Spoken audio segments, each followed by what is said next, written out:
Don't forget, you can reach the latest episode of Potomac Watch anytime. Just ask your smart speaker, play the Opinion Potomac Watch podcast. That is, play the Opinion Potomac Watch podcast. From the opinion pages of the Wall Street Journal, this is Potomac Watch.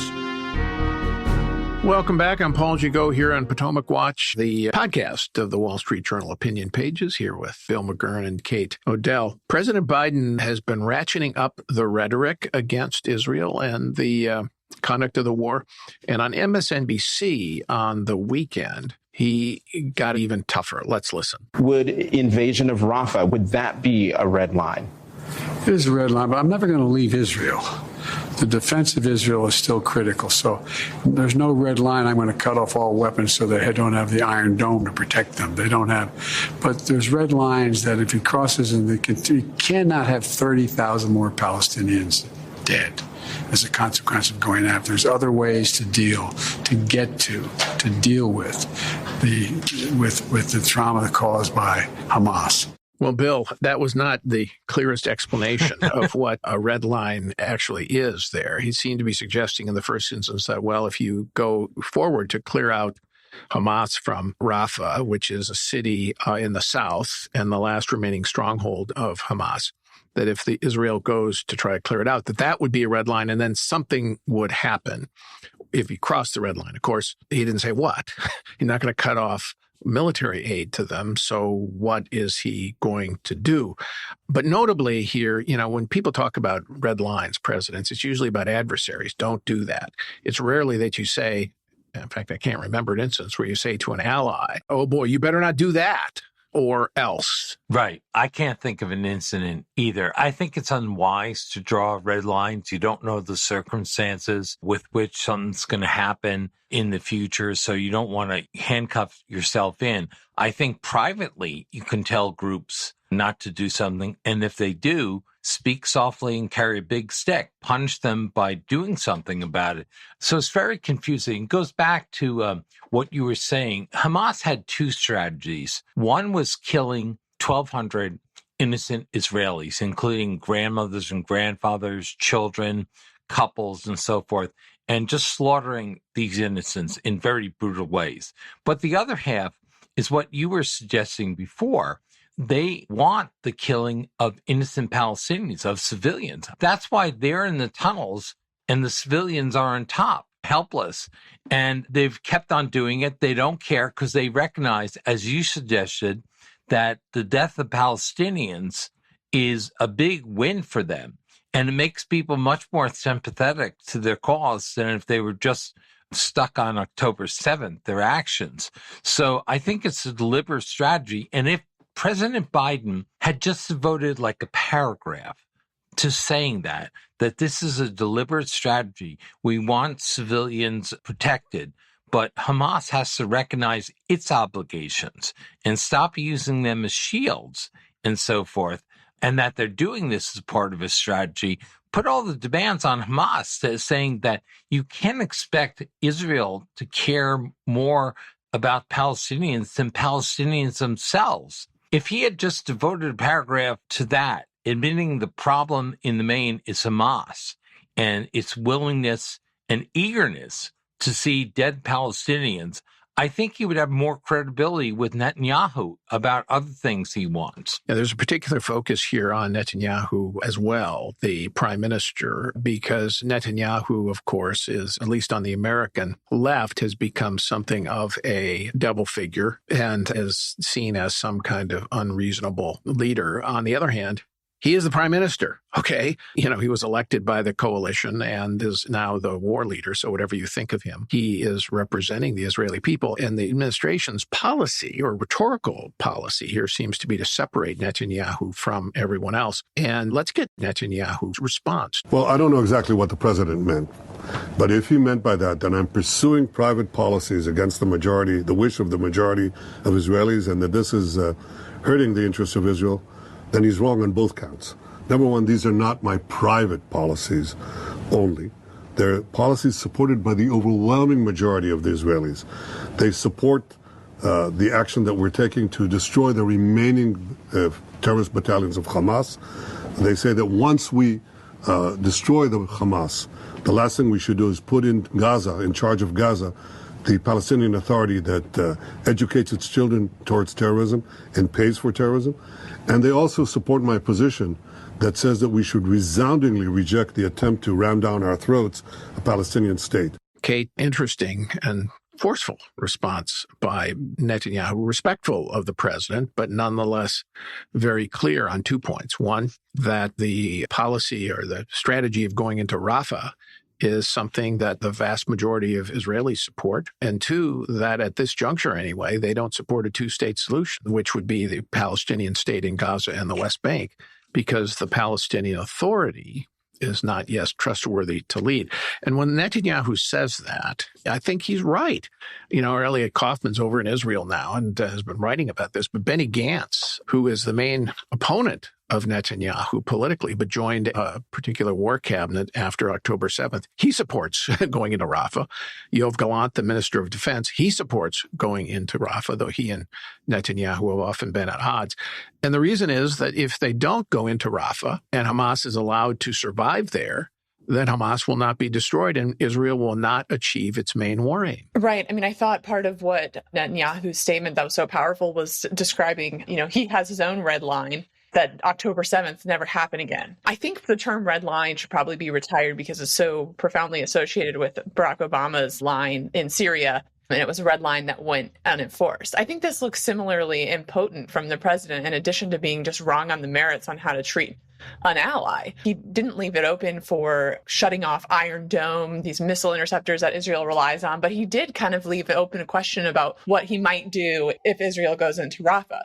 But he surely had to know that Israel is going into Rafah. And so it simply makes him look weak, and it doesn't look as though he has much influence on Israel. I think Elliott's point in his piece today in the Journal was dead on, that the administration is trying to make this distinction between the Israeli people and a villain in Netanyahu. And what the misreading is that not only is the Israeli public with Netanyahu, but if they were to come up with somebody else, that person would probably be even more on the right wing of the spectrum than Netanyahu is. So this idea that there's not public support for what Israel wants to do in Rafah, I don't think is credible. And I'd also just add, that makes perfect sense. I mean, Israel has absorbed casualties. It has taken economic damage by having folks out of the economy doing reserve duty. And the idea that they would come this far and allow Hamas to hang out in a stronghold and not eliminate the threat that caused October 7th, I mean, it makes no sense.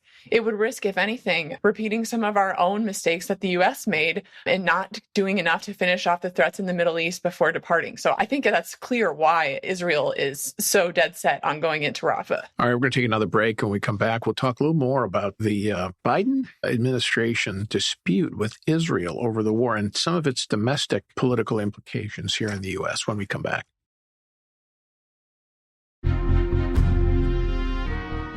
Welcome back. I'm Paul Gigot here on Potomac Watch, the daily podcast of the Wall Street Journal Opinion Pages, and I'm here with Kate Batchelder Odell and Bill McGurn. So one of the things that I think Biden is also sore about here, he doesn't bring it up much, but behind the scenes, the administration has been working very hard, Bill, on trying to get a Saudi-Israel peace deal signed here in the last year, the first term. It would be a foreign policy achievement, join the Abraham Accords. But as the war drags on, this becomes harder to do because the Saudis aren't going to negotiate at all publicly anymore until this Gaza campaign is done. And Biden wants it wrapped up as soon as possible because any treaty he has to present to Congress, which includes certain U.S. security guarantees to the Saudis, as well as some nuclear power guarantees for peaceful purposes, that might also have to be approved by the U.S. Congress. And that gets harder to do the closer you get to an election. So that's behind the scenes here as well. But in my view, the best thing would be for the president, as well as Israel, would be for let Israel finish this war as quickly as possible. If they can do it in a couple of months, 2-3 months, then maybe it still won't be going on by the Democratic convention in August. Yeah, exactly. All the good guys share the same interests. Get this over as quickly as possible, root out the Hamas leaders, and capture or kill them. There's no substitute for that. If it drags out, it's bad for Israel, bad for the Palestinians caught in the fighting, bad for everyone there except Hamas. They benefit from delay and everything. And again, missed opportunity to point out, why don't we have a ceasefire? It's because Hamas is holding out, right? Not Israel. Right. And he didn't point that out. And these are facts everyone knows, especially over in the Middle East, but that he doesn't say. So I think Biden has been very high-handed toward our allies in the region, very soft on Iran, one of our explicit enemies. And I think he's paying a price for that. Who is going to trust him out there to take an extra step or do something they kind of have doubts about? I don't think anyone. Kate, let's talk about the domestic political implications here. I mean, there's an argument to be made. Some are making it quietly on the Democratic side that, look, this isn't really a fundamental change in administration policy to Israel, which Biden will still support. It's a rhetorical change because he needs to show the Democratic left, as Bill was suggesting earlier, that he really has a deep concern for the humanitarian side here and the legitimate plight of the Palestinians, civilians.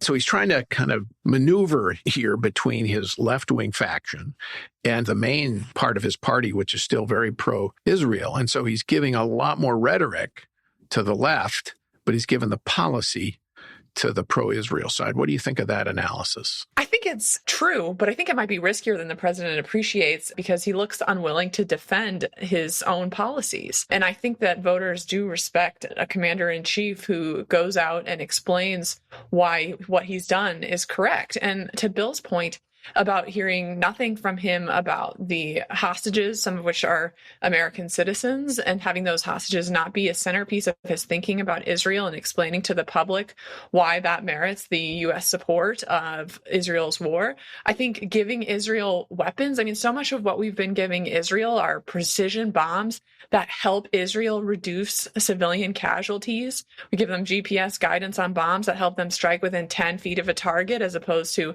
a much broader range. So I think that defending U.S. support on the merits, I understand it would be a risk with his left flank. But his risk now is that he simply alienates those too who support Israel because they think he's unwilling to explain why he's made the choices that he's made. So I think that's wrapped up in this two-step he's trying to do, and a real risk of that he's not quite considered. Bill, and there's the wild card here now that the presidential contest is clearly between Donald Trump and Joe Biden. The wild card here is Donald Trump. His comments on this conduct of the war have not been extensive at all. He's basically said that if I were president, it never would have happened, which of course he says about everything that has happened under Biden. But he had Trump did his own very clear falling out with Netanyahu, even though they got along well while Trump was president. Afterwards, Trump is still very sore because Netanyahu was one of the first foreign leaders to congratulate President Biden on his victory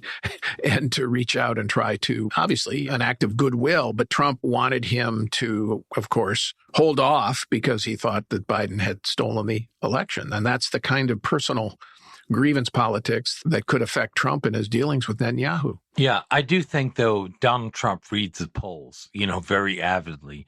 There is overwhelming support in the U.S. for Israel. And I think what I'm going to lay out is very improbable, but it would really help Joe Biden. So for Joe Biden to back up his initial rhetoric with a very strong stance on Israel, to say, if you need weapons, we got your back. We're going to defend you, what you do, to make the case, laying out who's responsible for these deaths of civilians. It'd be good for him because, one, it'd be supporting a cause. I think it's 80% in one poll. Vast majority of American people, not the protesters at Columbia or the other universities support, but the actual voters support. So that'd be one thing. And also his real problem underneath all the stuff in foreign affairs is a perception that he's weakling. The loss of Afghanistan is still a big thing for people. And you can blame Republicans for holding a bait, but he hasn't got it through. For all his expertise in Congress, he hasn't done it. When I was at the White House with Bush, we got a lot of aid packages for Iraq through, even though it was Democratic majority where people were against it. So I think if Biden took a very strong Israel stance that coincided with his initial rhetoric, it would help him on those two fronts. But as you say, I think he's just too worried about the demonstrations, all these people blocking airports. In fact, blocking the White House at one point, and I think he's had several letters from campaign staff from inside his administration. So I think that looms largest for him. Well, he probably should try to shut that down, certainly from inside the administration, and get this war over as rapidly as possible would be in everybody's best interest. All right, Bill, Kate, thank you both, and thank you all for listening. We are here every day on Potomac Watch, and so we'll hope to have you here tomorrow, as usual. Thanks for listening.